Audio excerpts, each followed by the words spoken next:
बोलकर एक पंडित रहते हैं। वो सफल विद्याओं में निपुण परंपरागत हासिल किया था, धर्म का भी नियमित रूप से पालन करता था। उसको आने वाले विद्या को अपने घर पर विद्यार्थियों को मुफ्त में पढ़ाता था। उतना ही नहीं, गांव में शुभ कार्य करके 150 पैसे लेता था। शादी के लिए शुभ मुहूर्त निकालने में उसका हाथ कोई नहीं पकड़ सकता था। घर में हमेशा लड़के उसके पास से वेद सीखते थे। शिष्यों के साथ घर में आए अतिथियों को घर पर ही खाना खिलाता था। उसे कोई भी खुद होकर अपने मन से जितना देता था उतना ही लेता था, इतना दो करके मांगता नहीं था।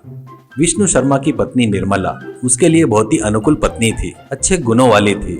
उन दाम्पत्यों को लड़का और लड़की थे। घर में सभी लोग देवी के भक्त थे। रोज देवी माँ की पूजा करके भक्ति भाव से नमस्कार करते थे। विजयादशमी आए बोले तो निष्ठा से रहते हुए देवी माँ की पूजा करते थे।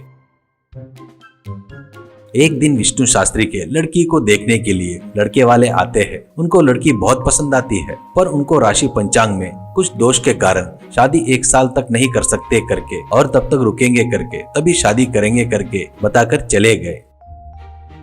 इससे निर्मला टेंशन में आ जाती है। शादी बोले तो बहुत खर्चे से बड़ा काम है। साल भर तक रुक कर करना बोले दो, तब अपने पास शादी करने के लिए पैसा उतना रहेगा क्या? आजकल पैसा बहुत ज्यादा खर्चा हो रहा है, ऐसा कहती है। तो विष्णु शास्त्री, ये टेंशन मुझे भी है, पर क्या कर सकते हैं, सबके लिए वो भगवान ही है, वही मानना पड़ेगा, ऐसा कहता है। पत्नी, तेज हवा में दिया जलाकर भगवान अब तू ही है बोले तो कैसे? एक बार आप सब छोड़कर अपनी जरूरतें बताओ सबको। आपके ऊपर पैसों की बारिश नहीं हुई तो बोलना, ऐसा कहती है। विष्णु शास्त्री, खुद होकर मांगे तो वो आशा करना होता है, वो काम मैं नहीं कर सकता। बिना मांगे मिला सो प्रतिफल होता है। अपने बगीचे में पेड़ को देखो, छोटे थे तब पानी डालकर बड़ा किए, अभी बिना मांगे ही वो अपने को स्वादिष्ट फल दे रहे हैं, ऐसा कहता है। पत्नी को गुस्सा आकर, आप सच बोल रहे हो, उनकी वजह से ही अपने दिन गुजर रहे हैं ना। अपने बगीचे में और जगह खाली है, आप जाकर वहाँ कुछ फलों के पेड़ लगाओ, ऐसा कहती है। वो उसकी तकलीफ देखकर उसको कुछ भी नहीं कहकर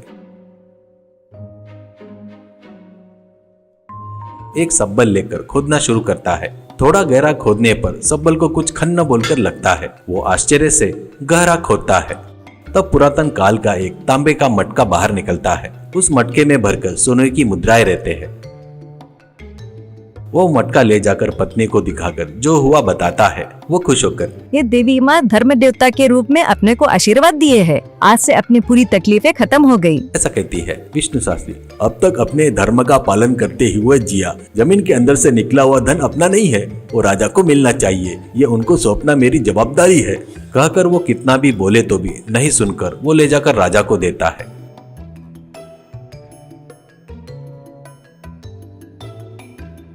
वो विष्णु शर्मा की ईमानदारी की तारीफें करके वो मटका लेकर उसको खाली हाथ वापिस भेजता है।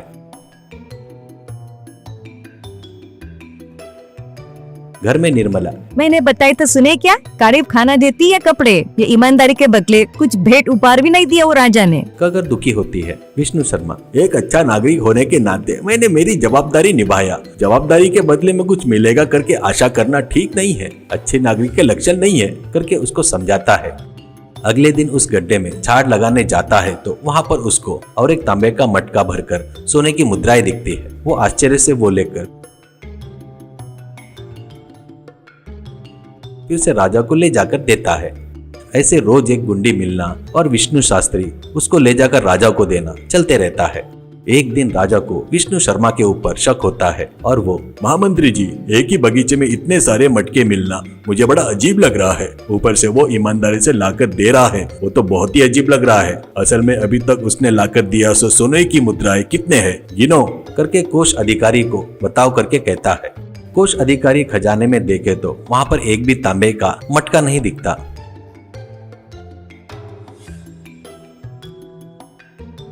वही बात वो राजा को बताता है तो उसको आश्चर्य होता है। तब उसको विष्णु शर्मा के ऊपर शक होता है। अगले दिन विष्णु शर्मा और एक मटका लेकर आता है और देता है। राजा इस बार उस मटके पर निशान लगाकर खजाने में रखता है, पर अगले दिन देखे तो वो मटका गायब हो जाता है। उसके अगले दिन विष्णु शर्मा और एक मटका लेकर आकर राजा को देता है।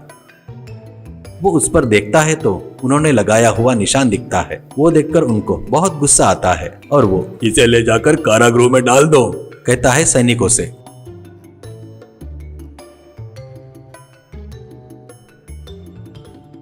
सैनिक उसको कारागृह में डाल देते हैं। उसके ऊपर राजा को क्यों गुस्सा आया, उसने क्या गलती किया, समझ में नहीं आने से विष्णु शर्मा दुखी होते रहता है। तो एक सैनिक आकर, बाबूजी, जो गलती हुई उसके बदले में राजा बहुत दुखी है, आपको तुरंत घर जाने के लिए कहा है, कहते हुए कारागृह के दरवाजा खुलता है। अगले दिन फिर से एक और गुंडी विष्णु शर्मा को मिलती है। वो लेकर फिर से राजा के पास आता है। उसको देखकर राजा आश्चर्य से, मैंने तुझे कारागृह में रखा था ना, तुझे ये मटका वहीं पर मिला क्या, ऐसा कहता है। विष्णु शर्मा, नहीं राजा जी, ये मेरे घर में बगीचे में मिला है, आपने मुझे कल ही छोड़ने का आदेश दिए था ना, इसलिए सैनिक ने मुझे छोड़ दिया, ऐसा कहता है। राजा मन में, यानी मेरी सैनिक में से ही कोई मुझे धोखा किया होगा। रोज एक मटका सोने की मुद्राएं से भरा राजा को ही देने वाला ये विष्णु शर्मा सैनिक को भी सोना दे सकता है। उस सोने के लालच में कोई भी सैनिक इसे छुड़वाया होगा। सोचकर, तेरी पहरेदारी करने वाले सभी सैनिक यहीं पर है, इसमें से तुझे किस सैनिक ने छुड़ाया बता, ऐसा कहता है। विष्णु शर्मा देखता है तो उसको छुड़ाने वाला सैनिक वहाँ पर नहीं था। वो वही बात राजा को बताता है तो राजा को बहुत गुस्सा आता है। ये नहीं है तो दूसरा कोई सैनिक मेरे पास नहीं है, तू झूठ बोल रहा है, सच नहीं बताए तो मेरे हाथों से तेरी मृत्यु निश्चित है, करके तलवार निकालता है। फिर भी विष्णु शर्मा सच बोल रहा है करके बोलता है। राजा अपना गुस्सा बर्दाश्त नहीं कर पाने से, सैनिकों, इसे जंगल में ले जाकर मार दो, करके आज्ञा देता है। महामंत्री बुद्धिमान थे और वो, अरे राजा जी, कहीं वो सच बोल रहा है तो तुमको ब्रह्म हत्या का पाप लगेगा, जो सजा दी है उसके बारे में एक बार सोचिए, ऐसा कहता है। राजा, विद्या सिखाने वाला ब्राह्मण है पर गुनहगार ब्राह्मण नहीं, गुनहगार को सजा देना राजा का धर्म है, आप इस विषय में दखलंदाजी ना करें, ऐसा कहता है। तो सैनिक विष्णु वर्मा को लेकर चले गए। महामंत्री, वो बता रहा है उसको देखे तो इस सजा से भी वो बच जाएगा लग रहा है, ऐसा कहता है। राजा, अच्छा, ये असंभव है।